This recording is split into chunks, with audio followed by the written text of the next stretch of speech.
Hey everybody, this is Mr. Smith, and this is November.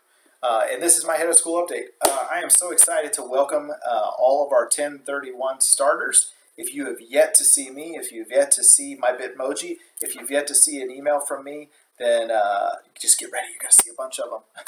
But no, we are excited that you're here this month. And we wanted to give you a couple of updates for you and your learning coaches about what to expect from our school, what big events are going on, and all of that. So with that, welcome to November.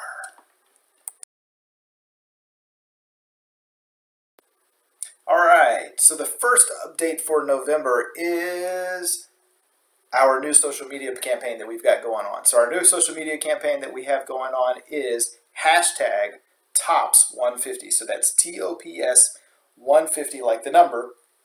And what we're doing with this, and we're really excited, and I'm encouraging you guys to do this. You can embarrass yourself in the same way that I'm going to embarrass myself in this video, which is we want to see what you're doing for physical activity. There's a rule, and this is why in your PE classes you turn in all those logs, that you're doing 150 minutes of physical activity every week. And we know you're doing it because you're telling us, but we want to see it. We want to see what it is that you're doing. Are you walking? Are you running? Are you playing basketball? Are you doing gym? Maybe you're doing jujitsu. I've heard about several people doing jujitsu. So we'd like to see what that looks like. And when you do that and you put it on social media, two ways to do that, two easy ways to do that, is to tag us. You could tag us on Twitter at Texas Online Prep, or Instagram, which is my personal favorite, at TOPSK12. If you do that, then we can see what you're doing. And also, if you don't use social media, you are welcome to send to me, as well as your principal, or your PE teacher, or your advisor, a picture or a video, less than 30 seconds if it's a video, please, of what you're doing.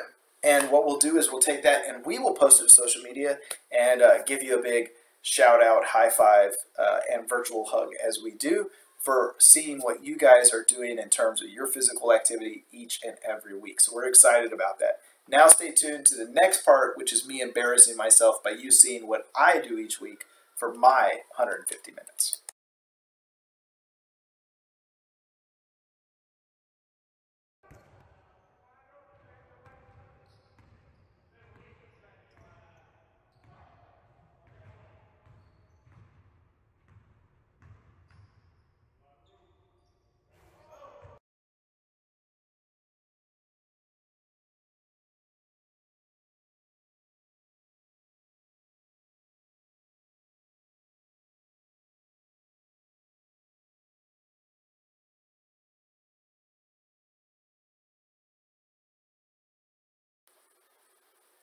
So the next thing I wanted to talk about real quick was report cards.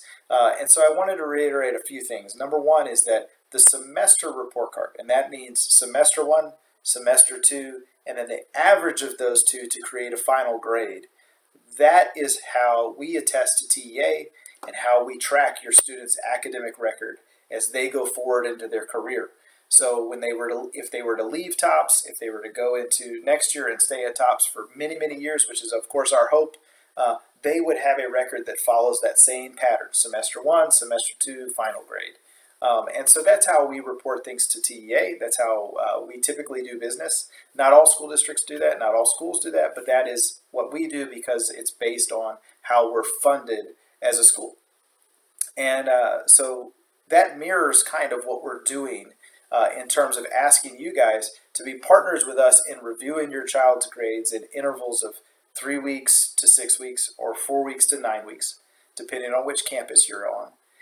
And doing that through the portal or the platform, looking at those, you're welcome to print them out there or take a screenshot of it so that you know where they are and you can talk about it with your child.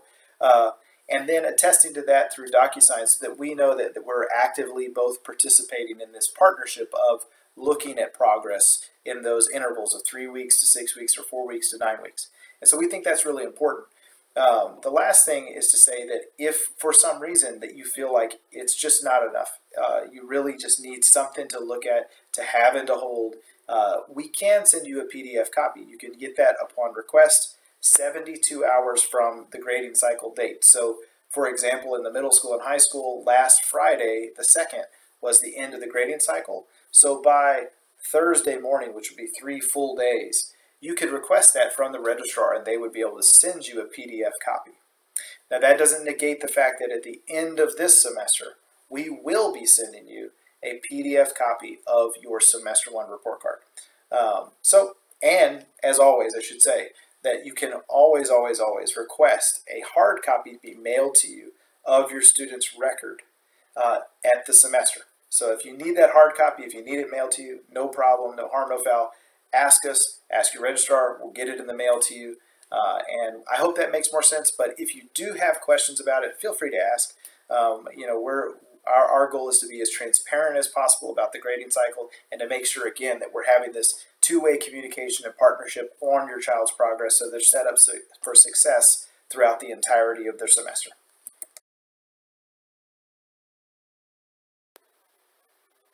So it's my great pleasure at this time to introduce to you the Teachers of the Month for the month of November, as voted on by you, parents and students. And here they are.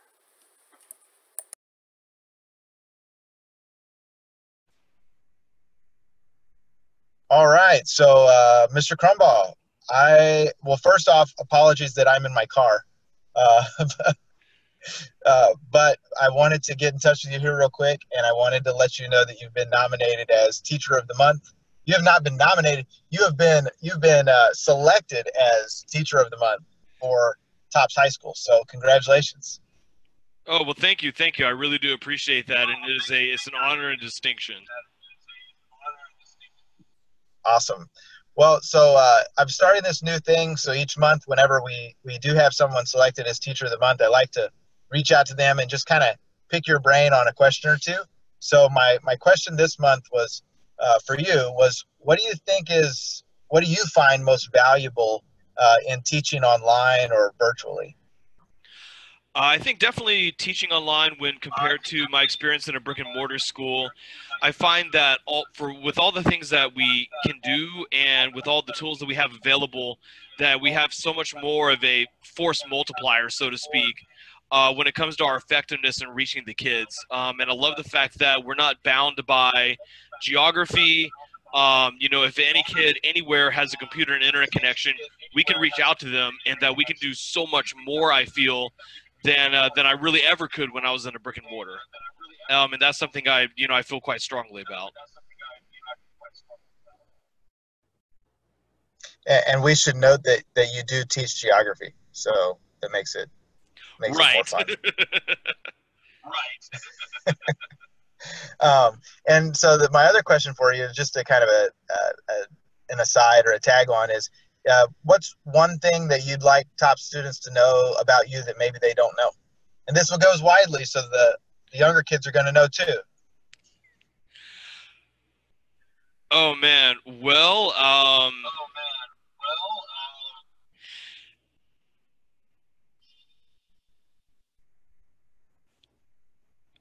I guess I have to say that, they already do know that I went to Texas Tech. I mean, clearly they can see every day they see the giant flag behind me. But at least I would like to use this opportunity to plug my alma mater one more time, so that not only did I go there, I had a lot of fun and learned a lot while I was there. And I can't recommend it enough. So if you ever consider going to the college, kids, please consider Texas Tech.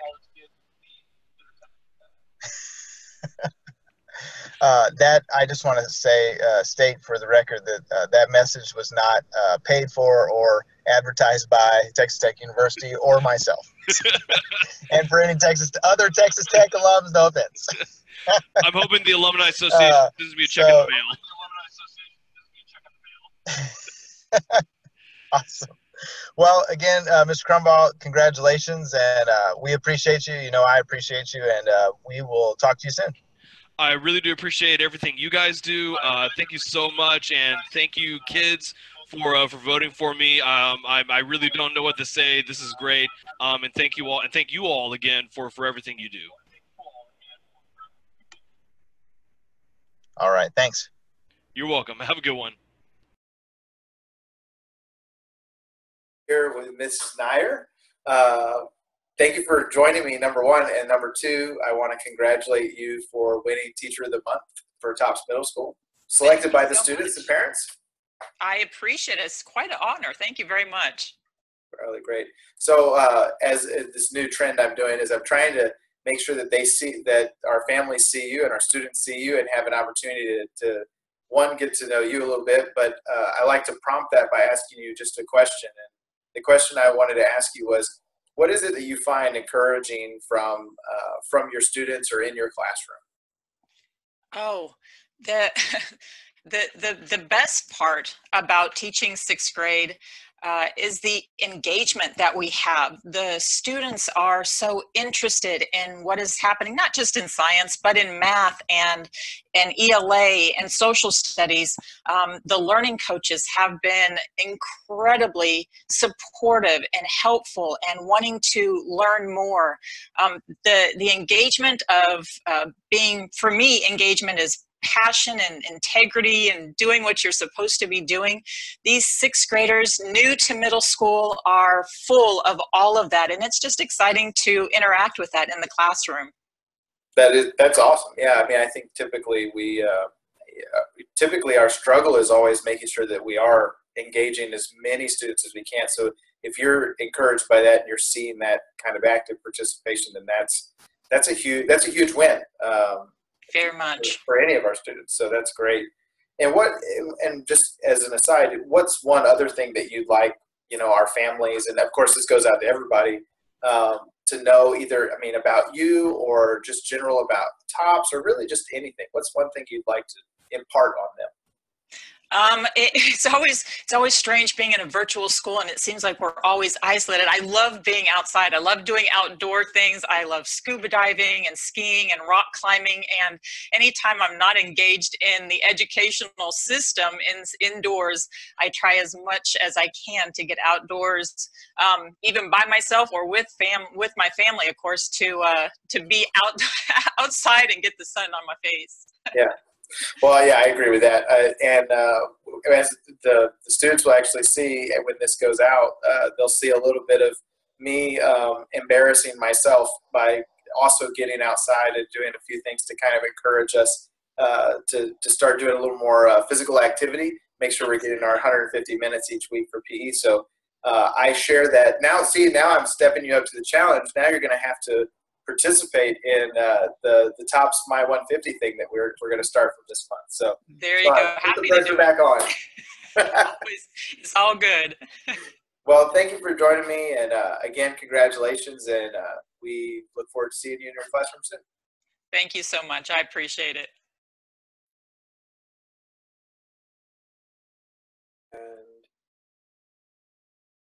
All right, so I'm here with Mr. McIntosh, and first off, I want to congratulate you. You have been selected as Teacher of the Month for the elementary campus. So congratulations, sir. Thank you. Yeah, I was excited to see your name there. One, because I enjoy talking to you, so this is just an excuse to do that, number one. But I wanted to just ask you one question to kind of share with all the students, and of course the high school students, middle school students will see this too. And that question really is, what's one thing you'd like top students to know generally about anything, about our school, about yourself, about teaching online, just what generally is something you'd like for them to know about, or you feel like they need to know about? Well, just simply that education, and this would have to do with education just in general, that it needs to come alive for students. It needs to be something they can actually wrap their hands around and use in some way, especially with me teaching science, is that I want it to be an applicable skill. Something that they're actually going to take and do something with, or at least at some point it will make more sense to them as something that they can, actually do something with. I tell my students that we're going to do science. We're not going to study science, because studying just means you're going to do something at a distance, and doing it means you're actually putting it to some use in your life. So I think that's true, but especially with science. So. Yeah.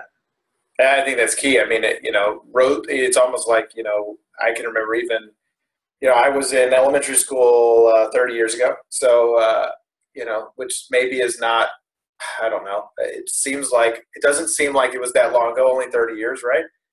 But most of my time was spent with most subjects just memorizing, information that we would then regurgitate back on a test. And I'm not sure how much I got out of those classes because I didn't take it and make it actionable or make that connection to something I was doing as I was running around my yard or playing at home. And I think so. I think that's huge. Yeah. No, it's like the difference between learning your multiplication tables just so that you know what 6 times 7 is, right, or being able to say, well, how many floor tile am I going to need to be able to remodel my house, or how right, much paint am I going to need for this wall or something like that. You go, oh, I can use multiplication. Yeah, right. Yeah, exactly. Help me know that. Now, maybe it would have been a little bit more of a struggle for some than others. I'm probably speaking. I had to maybe do some recalculation on the tile in my house last year, but I got through it. Maybe had to put a phone call into a math teacher. I did figure it out. There is tile in the laundry room. Well, sometimes it's a matter of knowing who your resources are. Who do I? I had to remeasure for myself. Let's just put it that way. I won't say it did the original measurements. Oh, that's great.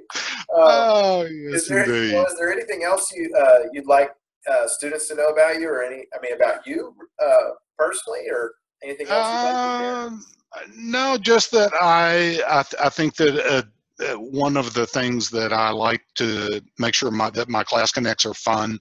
I want them to, because if it's not fun, I think education should be fun, and it's not going to all be equal, because some kids are going to find math fun and some kids are going to find science fun, but nothing makes me happier than to hear one of my students say, "Yay, science," or something like that, because then I think that, okay, something is going right in there, that it's not science. Right. Exactly. I had mostly science and math growing up. So and admittedly, so I've been in a lot of our classes. I'm not a math or science guy. I always say, I have a master's in my content as well. So as an ELA person, when I go into a math class, I have to go into a math class and observe teachers. And when I do, typically I go into it seeing what I can garner from it, because I feel like I'm definitely a layman here. So if I learn something, if I take something away that I either didn't remember or didn't quite grasp the first, second, or third time around, depending on which math class it was, then that's huge, because I go in there almost to learn myself and put myself in the shoes of the student. And I could say wholeheartedly that in our school, I walk away from observations of classes feeling like if I put myself in the shoes of a student, that I can walk away learning something, or at least experiencing the classroom a different way more so, with more frequency, let's say, than I did when I was observing classrooms at brick and mortar. And that's not a ding to those teachers, that I had at brick and mortar either, because we had a lot of great teachers there as well. But I just think that there's something about what we're doing, or there's something about the formatting that just allows for that much more instruction to come through without distraction. And when it's fun as well, it's just that much more impactful. So yeah, we appreciate you for all that you do and for making those CC sessions a lot of fun. Well, thank you. And I think these top students are the tops. I really am. I'm impressed with the quality of all the students, and that makes my job a lot more fun, and I just enjoy it. So very cool.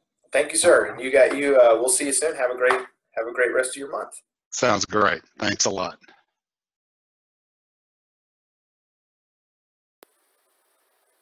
Next thing I wanted to talk about was the feedback button within your platforms. We get a lot of feedback from you guys about different things, whether it's technical glitches, whether it's the wording of a question, whether it's I don't like the way I'm accessing this course, it looks weird to me, I have to click too many buttons, whatever those things are. If there's an outage, we want you to be going to help.k12.com. So anytime you have a technical issue, your computer doesn't work, your mouse has a problem, your mice have a problem, we want you going to help.k12.com, because they're going to be able to help you with your technical specific details, requests, comments, concerns, all those things. That's at help.k12.com. However, if you're having just a curriculum, it's something about the curriculum, it's something about the way this question was worded. I don't like the way this is set up in the course. Any of those types of things. There is a feedback button that we'd like you to continue to use, and if you're not using it, to start to use it. We get your feedback in lots of different ways. We get comments on Facebook, we get emails, we get all of those things. But utilizing the feedback button in the platform ensures that all stakeholders across K-12, product development, vice presidents even of the company, myself, that we all have your feedback rolled up, and we can more quickly figure out how to advocate for your needs, but as well we can find solutions to any course-related problems that may exist. So please continue to use that feedback button. And again, if you have any technical problems or outages with your systems, make sure you're using help.k12.com.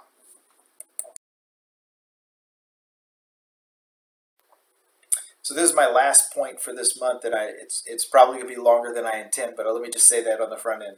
But I want to talk about passing rates real quick. Typically this time of year starts in October, and it kind of goes back up at the end of October, and then we take a little dip down. And what I mean by passing rate is just the overall course progress that you're seeing with your students. So that means their grades.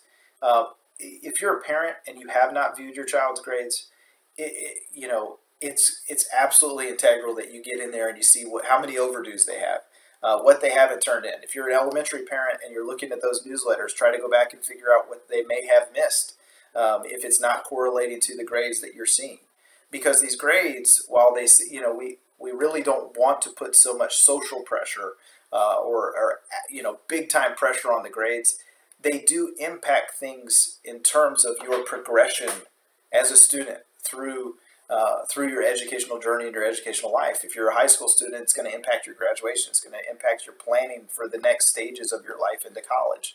If you're an elementary and middle school student, it may impact your promotion to the next grade. And so these are all things that are incredibly important for you to be successful and for you to be empowered and equipped, as we like to say, for all things, both in your learning, so that you're constantly and continually learning new things and new skills that you can apply to your real life, but also so you can be empowered for life to go out there and feel like you know what you know. So I say all that to say that we're looking at those rates, we're concerned, and we see a strong correlation between the students that go to all their live lessons and that have great grades. And so continue to get to those live lessons. If you have questions, I always say the same thing, and if you're watching this, I hope you know that if you do have questions about what to do, you should be reaching out to your homeroom teacher if you're an elementary student, and your advisor if you're a middle school or high school student. They're kind of the liaison to make sure they get you back on track or to the right person that can meet your needs and help you with what you need to be helped with. So make sure that that's your first point of contact in the person you're reaching out to when things go a little awry. And along with that, I wanted to share this last bit, and this comes from me a little bit from my heart and just what I think about, and I think our teachers and our staff and your principals think about often. And we have been asking some questions of you as you've come in and you've been oriented into our school, and we call that our connection call. And on that connection call, we ask you a couple of things about why you're here. And what we found is that more than 67% of our campus replied with they were dissatisfied with their educational experience elsewhere, wherever it is you came from, whatever school it was you were dissatisfied. And that dissatisfaction, the majority of those answers revolved around anxiety. Anxiety about school, anxiety about socialization, anxiety about overall safety at school. Bullying. Bullying was huge. So many of you responded about bullying. So we know that the reasons why you chose this school were so that you could feel the opposite of those things. And so when systems go down, when things aren't communicated quite right or quite the way, and the email tone gets shifted off, and you're maybe reading something differently than the other person on the other side intended, all of those things may start to spiral and start to make you feel like, hey, is this the place for me? Am I back to that moment in which I'm starting to feel anxious again? And I mean this for both you as the learning coach or you as the student too. That is the constraints again of our environment a little bit, because you can't quite see me in the same way as if I saw you and we gave each other a high five and a dap and a side hug. All those things are different here, but they're not. They really aren't. You are still a public school student in Huntsville Independent School District. We still care deeply and greatly about you and your success. And we want to do whatever we can to ensure that you're empowered and equipped for success in all things, both in your learning and in your life. And what does that mean? And so here's my last point, and then I'll stop talking because I always talk a little more than I intend to talk. If you're a parent and you haven't reached out to us, if we haven't heard from you, if we haven't heard about the things that you are worried about with your child's education, if we haven't heard just generally about what you're going through, then we want to. That's why we're here. We're here to build a community of learners, but really to build a community, even though it's virtual, that is vibrant, that is dialogical, that is relational, that is honest, that is tactful, that treats each other with great love and respect and care in all things. That's really what we're about. That's why we endeavor to do what we do every single day, because we believe in your potential. We believe in your students' potential. And I mean that, both sides. We believe in potential of all families. And because we believe in that, that's why we do the work that we do. And that's why we're constantly trying to improve our methods, constantly trying to change something in our courses, constantly trying to schedule a little bit better and different. So, if you haven't heard from us, again, if we haven't heard from you, what is it that we can do for you? What is it that we can do differently and or better? How best can we serve your needs? We're TOPS, and we care about you greatly. We hope that you have a fantastic November, and you have an excellent Thanksgiving, and you get that rest that you need and deserve, and maybe a little bit of work if you're behind, but that's okay. Let us know how we can help. Have a great month.